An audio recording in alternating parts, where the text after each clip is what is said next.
Coming up next on Democracy Does, the Civic Power Playbook.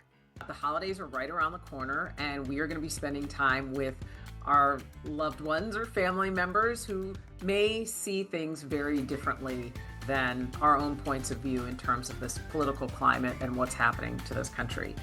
How do you communicate with that person? The challenge is it's hard for us to even listen to the beliefs of someone that we don't agree with, and yet it's being able to listen and understand not their positions, but the interests behind the positions. That process starts with understanding where people are so that you can better understand where they are, what they need. That's up next. Welcome to Democracy Does, the Civic Power Playbook, a podcast that cuts through the noise to explain what's really happening in our democracy.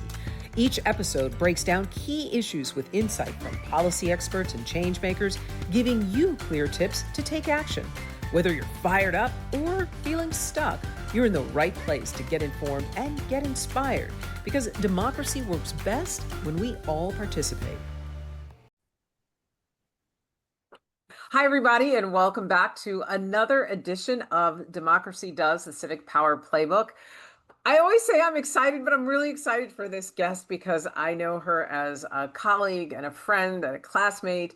Her name is Allison Shapira, and she has got an impressive resume. She is founder and CEO of Global Public Speaking. She delivers keynote speeches, workshops, and she offers executive coaching for Fortune 500 executives. She is an author of 2 books, including Speak with Impact, which I have right here, and we're going to reference because I want to talk to her about a few things. And she's also author of another book that just came out, AI for the Authentic Leader. Congratulations for that.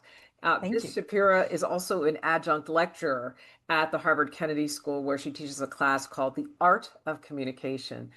I am so appreciative that you were able to squeeze me in. Thank you so much for being here. My pleasure, Robin. What a treat to be with you today. I wanted to talk to you, especially right around this time, because you are a masterful communicator. You do it as a profession. You teach others how to do it. Tell me, why does how we communicate matter? Is because it's foundational to who we are and how we've thrived as a species. So what made us the dominant species on this planet is our ability to form communities and communicate across large groups. I mean, it wasn't because we were the fastest or the strongest animals. It was our communication that helped us thrive. And so the way in which we communicate with each other, whether it's verbally or written or with our gestures, all of that is key to who we are as the human race. And so that's why it's so important that we build and foster the skill. Well, you do a lot of executive coaching, and I say this because when you're talking about fostering that skill, executive coaching relies on really tapping into how leaders can harness their position to communicate with their colleagues and their staff. So what are some common mistakes you've seen leaders make in terms of communicating with others? One of the biggest mistakes I see leaders make when they communicate is they create this false persona of who they think a leader should be or how they think a leader should sound. And what happens is they put this wall up. It could be intentionally or it could be unintentionally, because that's what they think a leader is supposed to sound or act like. And when they do that, it really creates a barrier where people don't really see them, so they can't connect with them and can't trust them as a result. And I'll never forget this experience at the Kennedy School, where there was this course where students learning how to be a politician had to give speeches in the forum, as you know, our premier speaking venue. And I knew these students, I knew their authenticity and their warmth. And one by one, as each student got up to deliver their stump speech as if they were on the campaign trail, they transformed, but not in a good way. They started using fancy words and speaking in jargon, and they sounded like the stereotypical politician, and all of their energy and warmth was hidden. And they didn't do it intentionally. Something in their mind said, this is how a politician sounds, right. and it held them back. And that's the thing. I think a lot of things that times people think that they have to speak a certain way to be taken seriously or heard.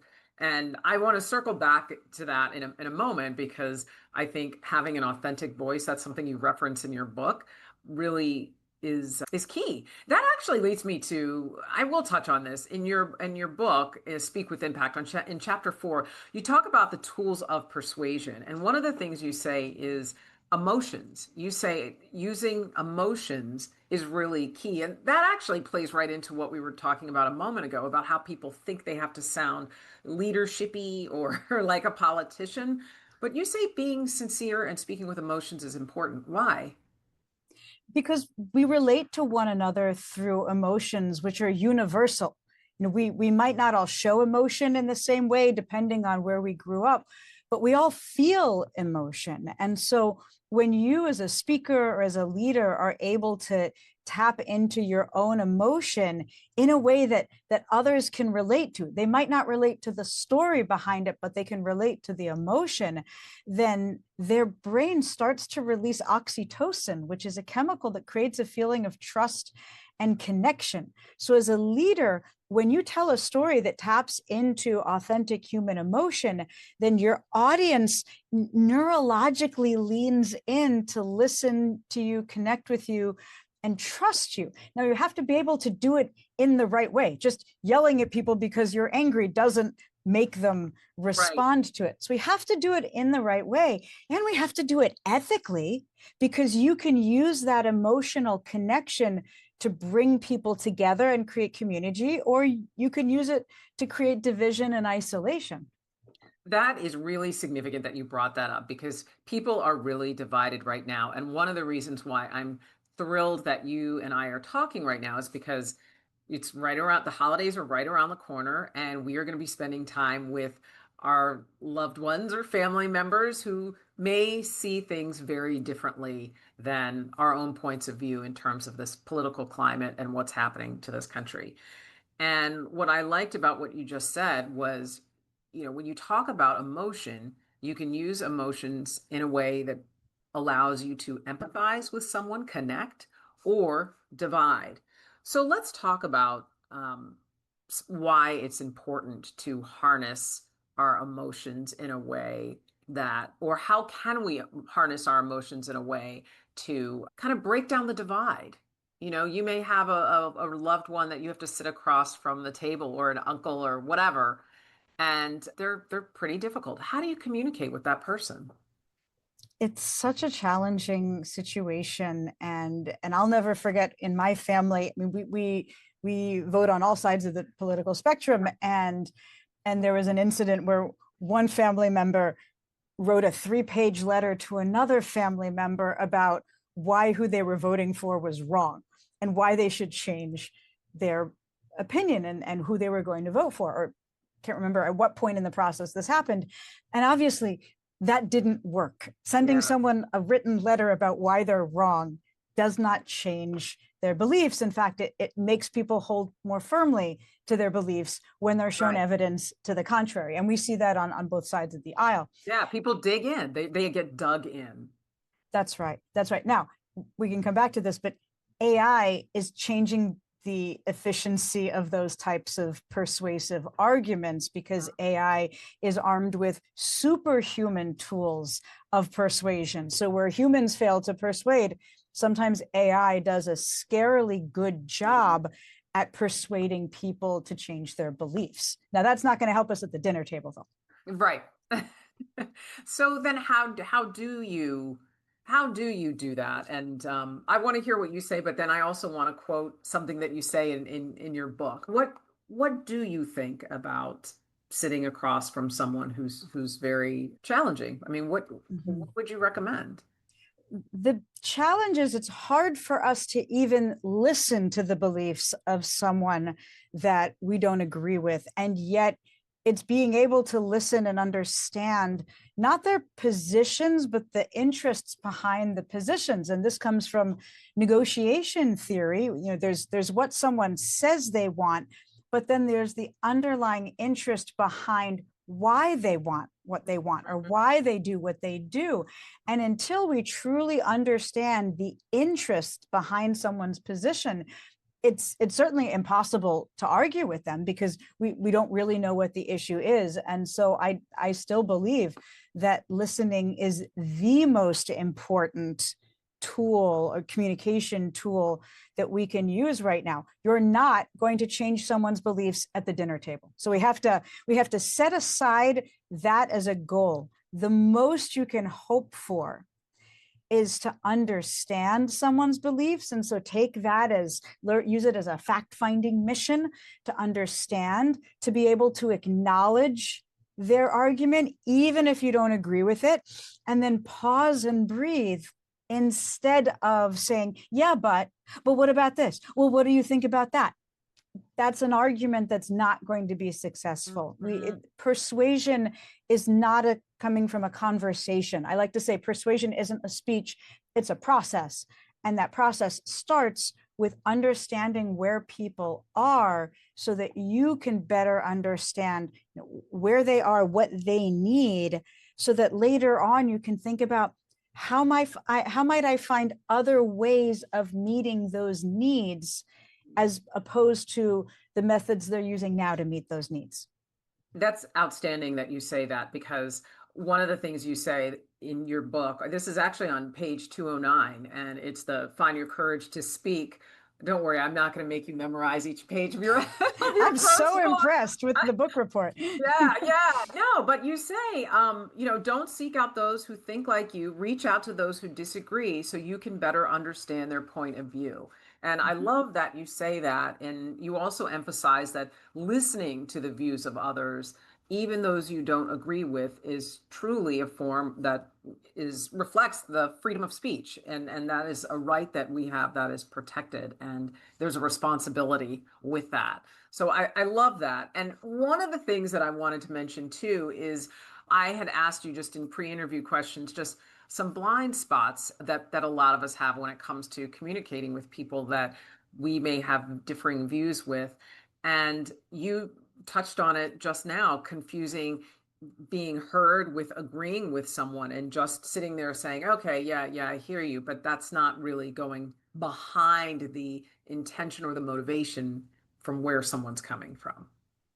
That's right. And I learned about this through the past 22 years that I've been teaching people how to speak up, how to look inward to understand why are they called to speak, what do they want to say, building their confidence to speak, and then building their skills in order to be able to say it effectively and authentically. And what I find is I have people in my workshops, in my keynotes, who are completely opposed to one another, maybe politically or religiously or in any type of division you can think about. Those divisions exist.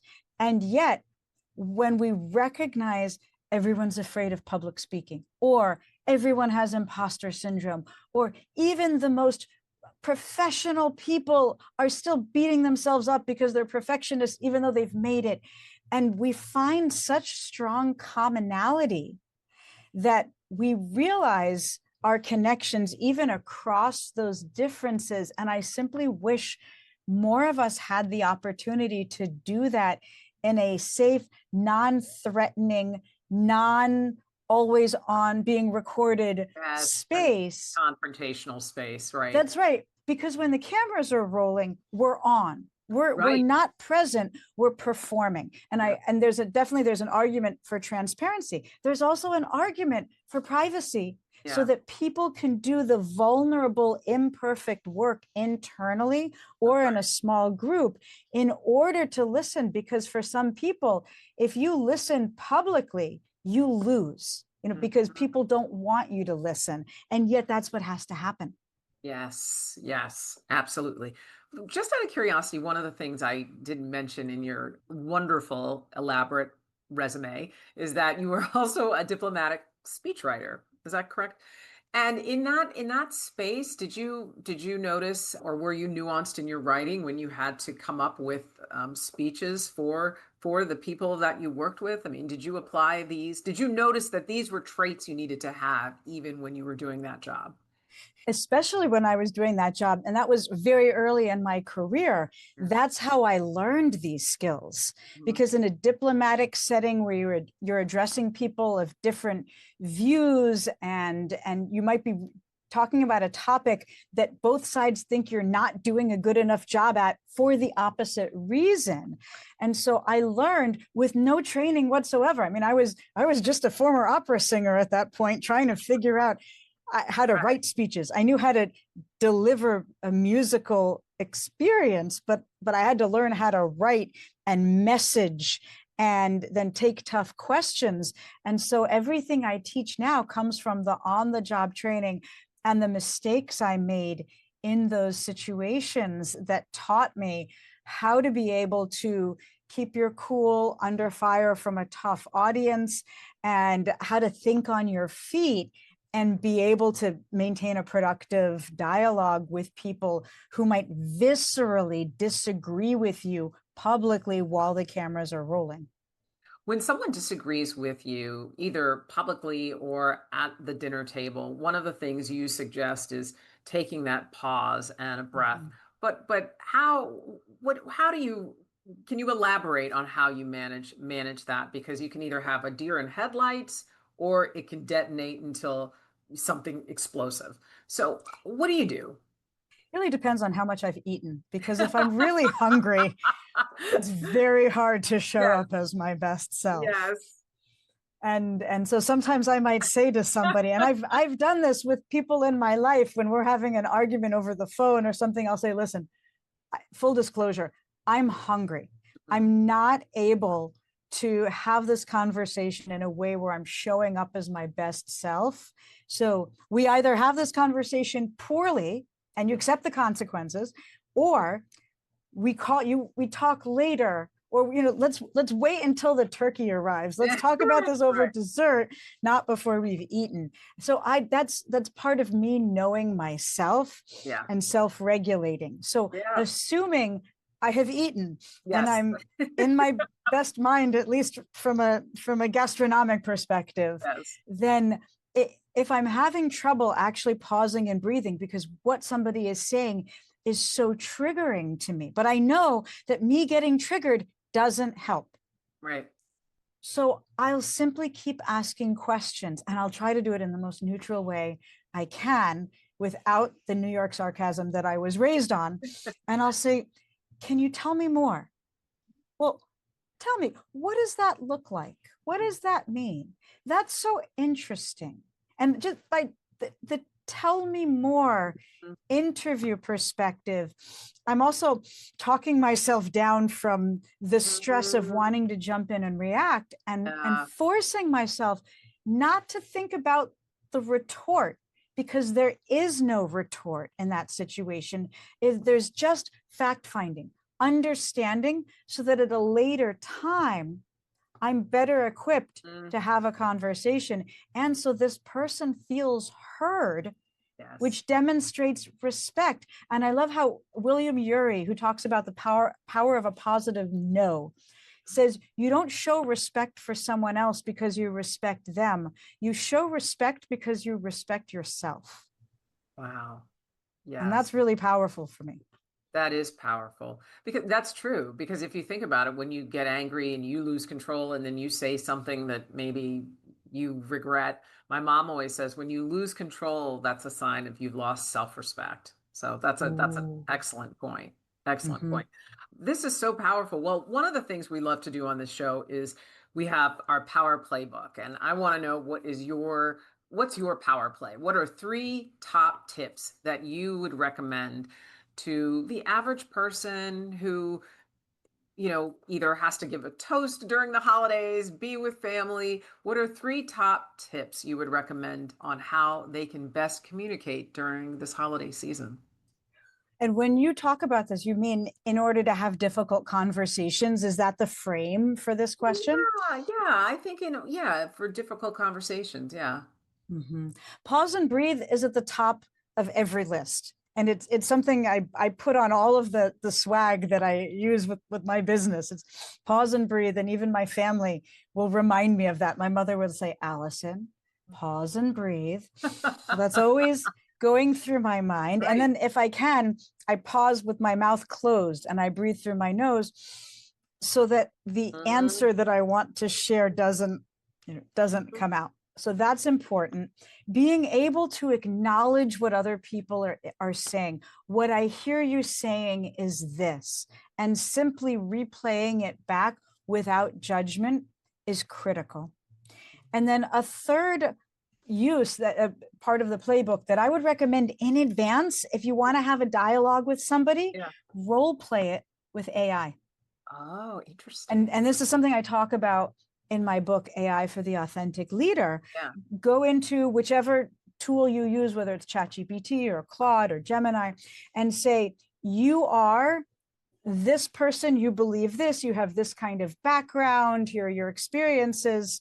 Let me share some arguments with you to see how you'll respond to it. And you can test out understanding the interests of that person. Now, is it better to talk to a human? Of course, but start with AI because it's non-judgmental. It could also be wrong, but it's non-judgmental. And then you're testing out language that you can then use with another human. Yes. Excellent. Excellent advice. Okay. Where can people find you? Where can they go to learn more, not only about you, the work you do, but also about your newest book that's coming out? Again, AI for the Authentic Leader. That's right. And it's out now. I'm so excited. It's here. Thank you. I'm all systems go promoting the book and making sure this information gets into the hands of people so that they can use it.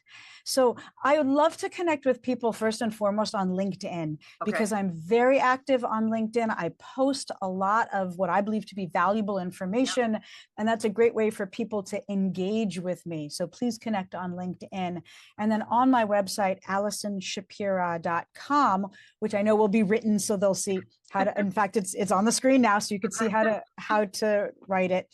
You can find out more information about the book, and you can also download a handout as a cheat sheet. Once you go through the book, you have this cheat sheet to use to put the book's principles into action, because the way in which we use AI can make us better humans and more effective leaders if we use it correctly. And that's why I wrote the book, so that people learn how to harness these tools for good and use them to more effectively lead themselves, their teams, their organizations through this transition that we're going to into the future. That's right. And to communicate.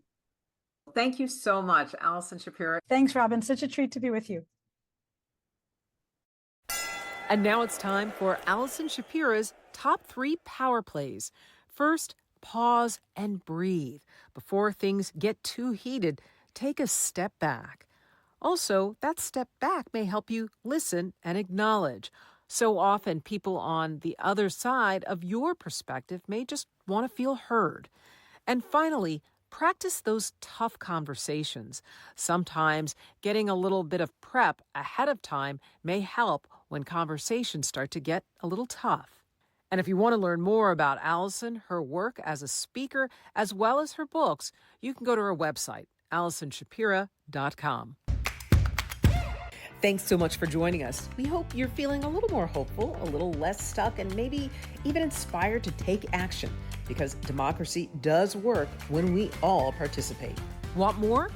You can go to my website, democracydoes.com, and sign up to get our newsletter, alerts on when our next episode drops, and as a bonus, you'll get a free community engagement toolkit with ideas on how to get involved at your comfort level.